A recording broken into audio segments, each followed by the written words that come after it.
Sir, the amendments to the Regulation of Imports and Export Acts, or RIEA, have a twofold aim: to introduce a Trade Information Certificate, which I will go ahead and call TIC.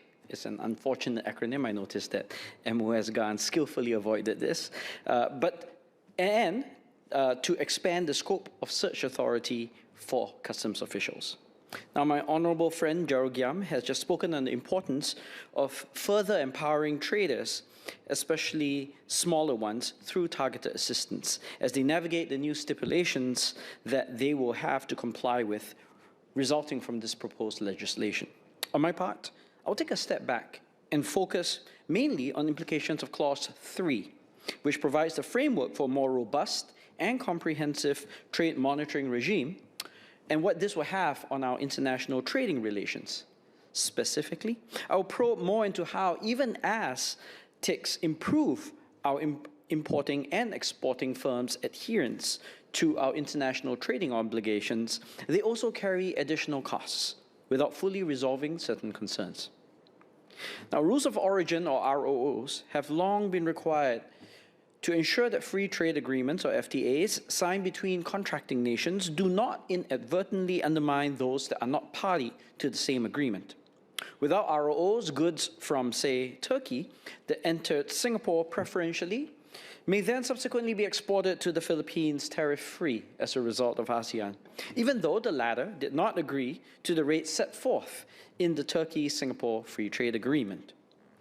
The problem, however, is that the proliferation of FTAs has contributed to a so-called spaghetti bowl of messy, overlapping, and hard-to-enforce duties and barriers, which has been criticized by some as undermining the multilateral trading system.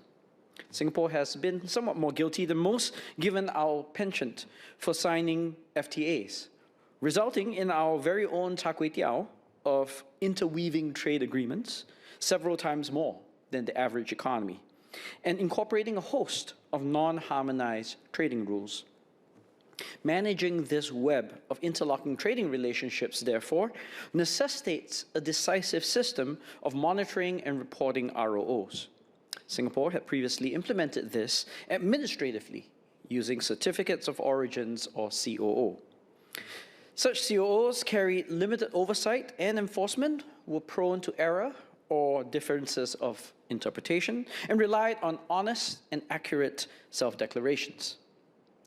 The statutory backbone provided by the TIC regime will undoubtedly make some headway in tightening ROOs, although elevated reporting and accountability requirements along with expanded enforcement powers.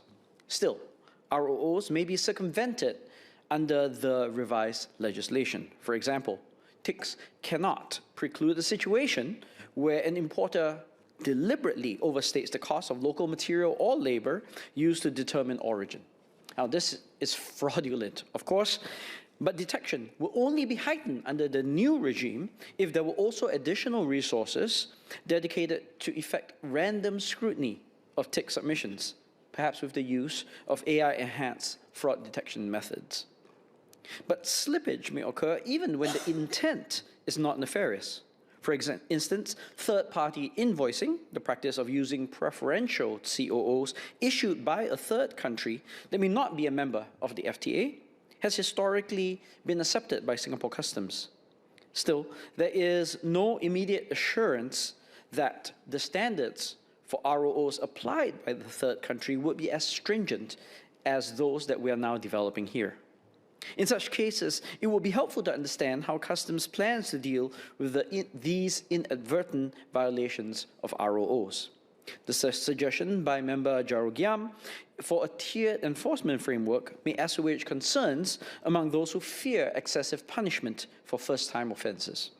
Similarly, Mr. Lim has pointed to the need for technical and financial support to small traders that may be overwhelmed by their now more burdensome reporting obligations.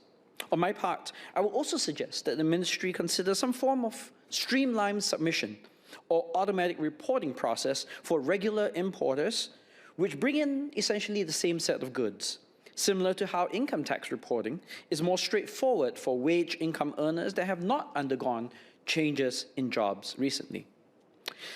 The balance between the two objectives, punishment for intentional misrepresentation tempered by some degree of leniency for unwitting mistakes, will have practical implications not only for our traders and businesses, but also for how Singapore navigates its ongoing trade negotiations with the rest of the world.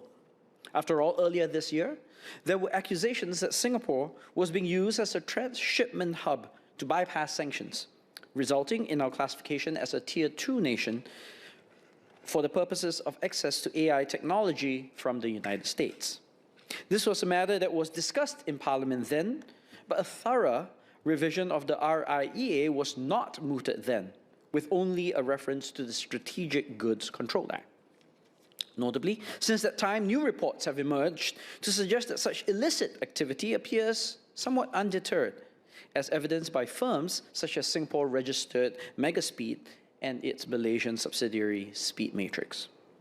Similarly, we know that trade in goods and services is accompanied by corresponding financial flows. Over the past 2 years, this House has passed related legislation to further curb illicit financial flows, yet it has not appeared to have deterred the activities of Cambodian businessman Chen Zhi and the Prince Group. It would be helpful to have a better understanding of how the ministry now believes that the revised certificates of origin and non-manipulation will help avoid repeating such outcomes. Relatedly, will the decision by the United States to suspend the so-called de minimis exemption, which the bill does not appear to address directly, require additional subsidiary legislation? Or will the information to be reported in TICs be sufficient to ensure future compliance?